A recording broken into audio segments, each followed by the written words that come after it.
రెడ్డి కేసులో కొత్త ట్విస్ట్ వెలుగులోకి వచ్చింది. ఎన్ఆర్ఐ ధర్మేందర్ను బెదిరిస్తూ మాట్లాడినట్టు ఆరోపణలు ఎదుర్కొంటున్న రెడ్డి ఆడియోలు బయటకు రావడం ఇప్పుడు సంచలనంగా మారింది.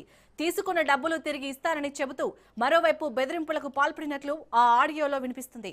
మొత్తం డబ్బుల్లో కేవలం 1.5 కోటి మాత్రమే ఇస్తారని, మిగతా మొత్తం సెటిల్ అయిన తర్వాత ఇస్తారని రెడ్డి చెప్పినట్టు తెలుస్తుంది.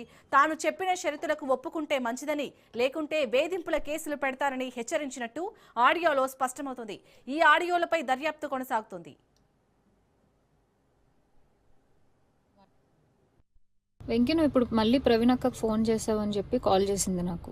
Okay, that is your wish, చేసావు. నేను ఇప్పుడు నీకు మళ్ళీ చెప్తున్నాను, మే వరకు టైం ఇస్తే నీకు 1.5 తిరిగి వెనక్కి ఇచ్చేస్తాను త్రూ అకౌంట్.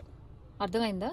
త్రూ అకౌంట్ మే వరకు టైం ఇస్తే నేను నీకు మళ్ళీ వెనక్కి ఇచ్చేస్తాను. ఆ మిగిలిన డబ్బులు అంటావా, నేను లైఫ్లో సెటిల్ అయినప్పుడు నా దగ్గర ఉన్నప్పుడు నేను ఇస్తాను. అది కూడా నేను ఇవ్వను అనట్లేదు. లేదు కుదరదు, నాకు ఇదంతా అవ్వదు అంటే పెద్ద మనుషులకి నువ్వే ఫోన్ చేసావు కదా. నా జీవితంలో పెద్ద మనుషులు ప్రవీణ గారు మాత్రమే. సో ఆ ప్రవీణ అక్కకి వేణుస్వామిని పెడతావా లేకపోతే ఇంకెవరినైనా పెట్టుకుంటావా, నేను పిలుస్తాను, నువ్వు పిలుచుకో. ఓకే, నేను ఇంకా నీ ముఖం చూడాలనుకోవట్లేదు, ఈ విషయం గురించి మాట్లాడాలనుకోవట్లేదు. నాకు మే అనే ఒక్క టార్గెటే కనబడుతుంది. ఆ మే వరకు నేను నీకు డబ్బులు ఇవ్వాలి అంతే. లేదు కుదరదు కాదు అంటే నేనే పెడతాను హెరాస్మెంట్ కేసు. ఎందుకంటే మా అక్కని ఇన్వాల్వ్ చేస్తున్నాడు, మా మమ్మీని ఇన్వాల్వ్ చేస్తున్నాడు, లేకపోతే మా ఇంటికి వస్తానంటున్నాడు. అసలు నా పర్మిషన్ లేకుండా నువ్వు మా ఇంటికి రావడం ఏంటి, లేకపోతే నేను మీ ఇంటికి వెళ్ళడం ఏంటి? ఇంట్లో ఇన్వాల్వ్ చేసుకోకుండా నువ్వు నేను మాట్లాడాలి, నువ్వు నేను సాల్వ్ చేసుకోవాలి అంటే నా వైపు నుంచి ప్రవీణ్ అక్క, వేణుస్వామి మధ్యలో కూర్చుంటారు. మే వరకు నేను ఆ డబ్బులు సెటిల్ చేస్తాను. అది వెంకీ, నువ్వు ఇప్పుడు మళ్ళీ ప్రవీణ్ అక్కకు ఫోన్ చేసావని చెప్పి కాల్ చేసింది నాకు.